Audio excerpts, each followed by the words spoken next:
All right, you know what time it is. It is infinite scrolling rectangles with subdivisions on the faces of the rectangular prisms being animated in an RGB fashion. Yes, as it always is.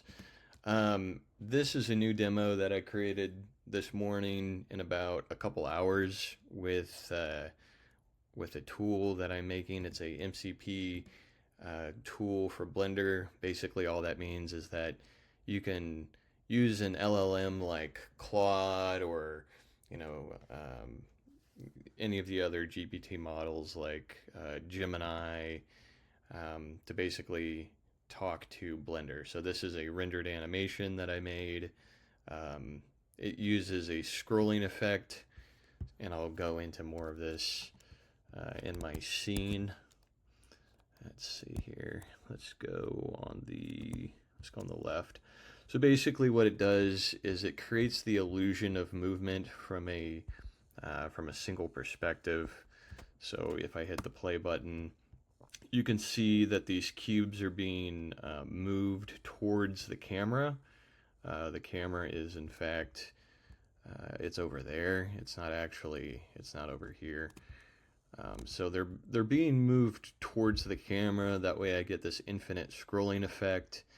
Um, you know, I had some trouble with dynamically creating the geometry. What was happening? The way that I originally had it was that the scene collection, these blocks were being dynamically generated, and then when they moved past the camera, they got deleted. That worked as far as generating what I wanted. So this would work, but when I went to go animate the scene, it would render a couple frames and then it would crash Blender. What was happening is that the renderer it was holding references to these no longer existing objects that I had deleted. So now it's all just a statically rendered set of objects. So maybe I'll figure out a way to fix that in the future. But yeah, basically, all you do is you hit the N key, you go to the custom MCP tool, and this just acts as a bridge between you know things like Claude code. As long as it has a hook into the MCP server, you're able to do custom commands.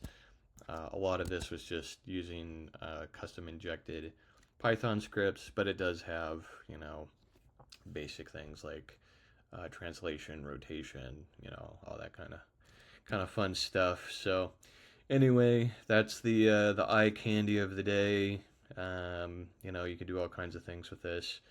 Any kind of infinite scrolling effect. You could hook up the animation on the faces to like an audio track for visualization purposes. So anyway, that's pretty much it.